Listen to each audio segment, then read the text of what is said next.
Hello dear students, welcome back to Mar tutorials. आज हम पढ़ने वाले हैं डाइजेस्टिव सिस्टम के बाकी ऑर्गन्स के किस टाइप से सारे फंक्शंस है और स्ट्रक्चर है उसके बारे में।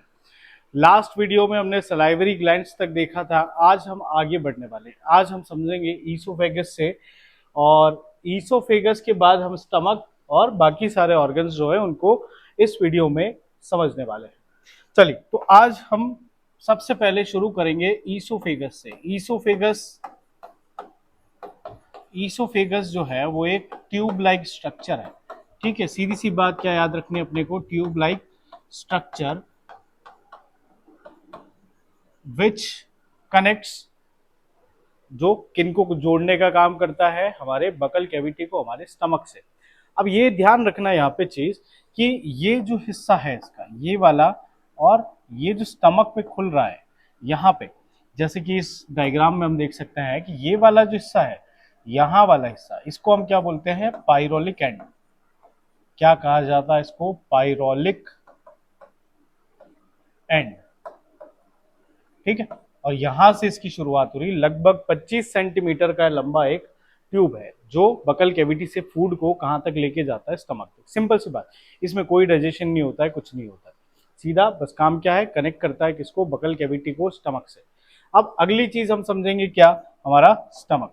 स्टमक की अगर बात करते हैं हम, तो एक बैग लाइक स्ट्रक्चर होता है स्टमक, या आमाशय जिसको हम हिंदी में कहते हैं। तो ये कैसा है? जे या जे के समान दिखने वाला एक थैला है। कैसा है? बैग लाइक स्ट्रक्चर है। अब इस बैग लाइक स्ट्रक्चर की खास बात यह है कि जब हम देखते हैं कि स्टमक जो है, इसकी लाइनिंग्स की अगर बात करते हैं, तो यहाँ पे खासियत इसकी ये है कि यहाँ पे हमें एक सेल्स मिलते हैं जिसको हम बोलते हैं ऑक्जेंटिक सेल। कौन से सेल बोलते हैं? Oxyntic cell. और ये ऑक्जेंटिक सेल यहाँ पे सिक्रीशन करते हैं किसका? HCl का। और एक और टाइप के हमको ग्लैंड मिलेंगे, गैस्ट्रिक ग्लैंड, जो यहाँ पे कौन से जूसेस को बनाते हैं? गैस्ट्रिक जूसेस को। अब मुद्दे की बात यह है कि जब यहाँ पे इतना हाई एसिडिक नेचर मिलेगा, यानी HCl मिलेगा, इतना ज्यादा जो हमारा पीएच है वो एसिडिक हो जाएगा गैस्ट्रिक जूस और HCl की वजह से, तो उसमें इसको बचाया कैसे जा रहा है? हमारे स्टमक को ये वॉल्स बचा कैसे रही? तो यहाँ पे लाइनिंग है। किसकी लाइनिंग है? म्यूकस की।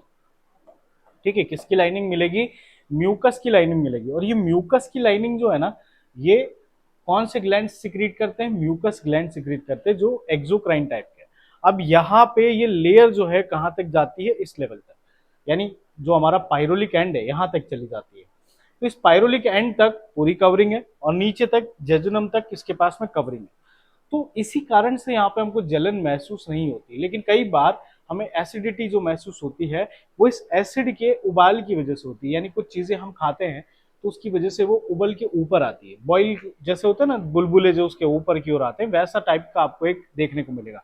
तो वो एसिड जो है ऊपर आता है, उसकी वजह से हमें क्या महसूस होती है? जलन महसूस होती है, या इरिटेशन महसूस होता है। उसे हम क्या कहते हैं? एसिडिटी। और तब हम कौन सी टाइप की दवाइयां लेते हैं? एंटासिड्स लेते हैं। और ये एंटासिड में सबसे इंपॉर्टेंट जो एंटासिड है वो आपको याद रखना है, मिल्क ऑफ मैग्नीशिया। अभी मिल्क ऑफ मैग्नीशिया क्या है? तो एक बेसिक सिरप है जो जनरली, या एक बेसिक सॉल्यूशन है जो जनरली इस एसिडिटी को कम करने के लिए कई सारे अलग अलग सिरप्स के रूप में लिया जाता है। ठीक है, आगे बढ़ते हैं। अब यहाँ पे ना क्या मिल रहा है अपने को? HCl मिल रहा है, प्लस गैस्ट्रिक जूस मिल रहे हैं। गैस्ट्रिक जूस मतलब यहाँ पे कई सारे एंजाइम्स है, जिसमें आपको कौन मिलेंगे? पेप्सिन मिलेगा, रेनिन मिलेगा, पेप्सिन के अलावा रेनिन मिलेगा, लाइसोजाइम मिलेगा। ठीक है, तो ये अलग अलग टाइप के अपने क्या हो जाते हैं यहाँ पे? एंजाइम्स हो जाते हैं। पेप्सिन का काम क्या है? कि प्रोटीन को पेप्टोन्स और पेप्टाइड्स में कन्वर्ट करना। रेनिन का काम क्या है? दूध के मिल्क प्रोटीन्स को क्या करना? तोड़ना। लाइसोजाइम का काम क्या होगा यहाँ पे? तो कार्ब्स को पचाने का काम, या कहें कि जो हमारे बॉडी में कई सारे बैक्टीरिया वगैरह या कुछ ऐसा एंटर कर जाए तो उनको खत्म करने का काम लाइसोजाइम करता है। इसके अलावा कुछ और चीजें भी मिलेगी अपने को, जैसे कि HCl क्या करती है? फूड को तोड़ने का काम करती है। और इसकी वजह से ये फूड जो है यहाँ बिल्कुल पार्टिकल्स के रूप में अपने को यहाँ दिखने लगेगा। अभी पार्टिकल्स के रूप में यहाँ इकट्ठा रहेगा लगभग कितने समय तक? 5 से 6 घंटे तक। और इसको ब्रेक डाउन किया जाएगा, यानी एक्चुअल ब्रेकडाउन जो है कॉम्प्लेक्स मटेरियल का वो कहाँ होता है, हमारे स्टमक में। अब स्टमक से फूड जो है आगे की ओर बढ़ेगा और वो एंटर करेगा किसमें, हमारी स्मॉल इंटेस्टाइन में। किसमें एंटर करेगा, स्मॉल इंटेस्टाइन में। स्मॉल इंटेस्टाइन में जब ये एंटर करता है तो सबसे पहले पार्ट में आता है ये वाला हिस्सा जिसको हम कहते हैं जेजुनम। लास्ट वीडियो में हमने स्मॉल इंटेस्टाइन के पार्ट्स के बारे में बात की थी। जेजुनम में जब ये एंटर करता है तो यहाँ पे लिवर जो है वो बाइल का सिक्रीशन करता है और साथ ही साथ पेनक्रियास पेनक्रियाटिक जूस का जो है सिक्रीशन करती है। और इसमें कई सारे एंजाइम्स होते हैं और उन एंजाइम्स की वजह से फूड का होता है इमल्सिफिकेशन, प्लस साथ ही उसका पीएच वैल्यू जो है वो मेंटेन किया जाता है from acidic to alkaline medium, जिसकी वजह से फूड को एब्जॉर्ब करना इजी हो जाता है। अब स्मॉल इंटेस्टाइन में इस ड्यूडेनम से जो भी हमारा मटेरियल है वो क्या हो जाएगा, आगे बढ़ेगा और आगे बढ़ के वो किस में पहुंचेगा, इलियम में। अब इलियम की खास बात क्या है कि इलियम की जो वॉल्स होती है, मान लिया ये इलियम, उसकी वॉल्स पे आपको ऐसे कुछ स्ट्रक्चर देखने को मिलेंगे या कहें कि ऐसे उठे हुए स्ट्रक्चर मिलेंगे। ये उठे हुए स्ट्रक्चर जो है ये क्या कहलाते हैं, विली। माइक्रोस्कोपिक है, यहाँ हमें बड़े दिख रहे हैं लेकिन ये होते बहुत छोटे हैं, तो माइक्रोस्कोपिक ऐसे स्ट्रक्चर होते हैं, उंगलियों के जैसे संरचना दिखाई देगी, तो उसको हम क्या बोलते हैं, विलीज। और ये विलीज में आप देखेंगे जब इसको हम मैग्नीफाई करके देखते हैं तो ऐसा कुछ स्ट्रक्चर की ये एक विली है, इसके पीछे हमें कई सारी ब्लड वेसल्स जाती हुई दिखती है और ये ब्लड वेसल्स क्या कर रही है, ये ब्लड को एक जगह से दूसरी जगह ले जा रही है। तो जब ये विली फूड को एब्जॉर्ब करेगी तो वो इसको कहाँ मिला देगी, इन ब्लड वेसल्स में। और इन ब्लड वेसल्स में मिलाने के बाद फूड जो है वो मिक्स हो जाएगा किसके साथ, ब्लड के साथ। और जब ये ब्लड के साथ मिक्स होगा तो पूरी बॉडी में इसको अलग अलग स्थानों पे भेज दिया जाएगा और ये पूरी प्रोसेस जो हो जाती है वो कौन सी हो जाती है, absorption and assimilation.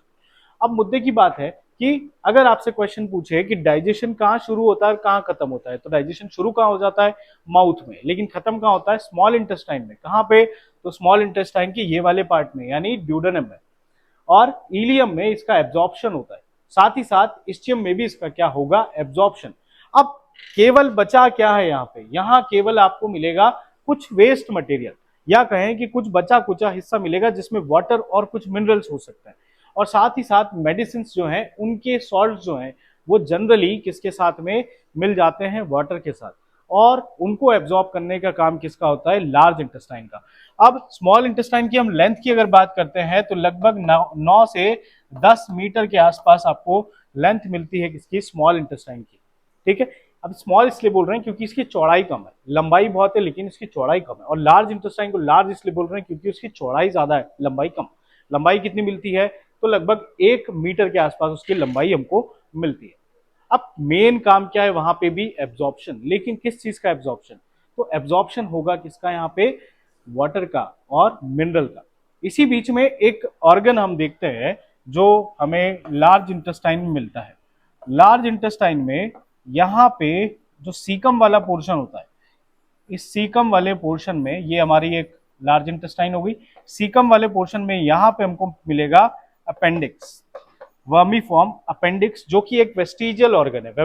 Vestigial organ मतलब क्या होता है, तो वेस्टिजियल ऑर्गन एक ऐसा ऑर्गन जिसका हमारे पहले जनरेशन्स में बहुत पहले यूज था, लेकिन अब उसका यूज हमारी बॉडी में नहीं होता।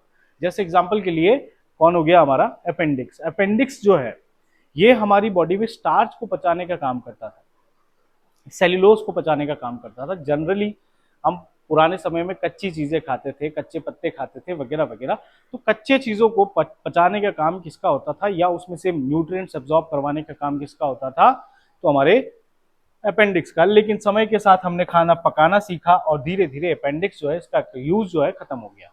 कई बार इसमें खाते समय दाना वगैरह कुछ या कुछ पार्टिकल्स जो है वो इकट्ठे हो जाते हैं, जिसकी वजह से यहाँ पर सड़न होती है और फिर हमें इसको क्या करना पड़ता है, बॉडी से निकाल देना पड़ता है। इसका कोई इफेक्ट नहीं है हमारी बॉडी पे। क्यों, क्योंकि ये वेस्टिजियल ऑर्गन है। फिर हमने कल एक चीज लास्ट वीडियो में जो समझी थी वो थी कि इसके 3 पार्ट है। ठीक है, असेंडिंग, ट्रांसवर्स और डिसेंडिंग। ठीक है, 3 हो गए। ठीक, कौन से हो गए, असेंडिंग, ट्रांसवर्स और डिसेंडिंग। और इसमें सीकम, कोलोन और रेक्टम। अब सीकम और कोलन में तो आपने देख लिया कि एब्जॉर्प्शन हो रहा है। अब जो चीजें वेस्ट मटेरियल के रूप में बची है वो इकट्ठी कहाँ पे हो जाएगी, तो रेक्टम में। और हमारी बॉडी से रेक्टम के थ्रू ही क्या कर दिया जाएगा, इसको बाहर कर दिया जाएगा। यानी फूड का पाथ अगर हम देखें तो इसकी शुरुआत कहां से हो जाती है, बकल कैविटी से। बकल कैविटी से पहुंचता है कहां, ईसोफेगस में। ईसोफेगस से ये एंटर करेगा किसमें, स्टमक में। स्टमक में एंटर करने के बाद इसको भेजा जाएगा कहां पे, स्मॉल इंटेस्टाइन। स्मॉल इंटेस्टाइन से लार्ज इंटेस्टाइन। लार्ज इंटेस्टाइन का कौन सा पार्ट, रेक्टम। और रेक्टम से इसको एनएस के थ्रू बॉडी से एक्सक्रीट आउट कर दिया जाएगा।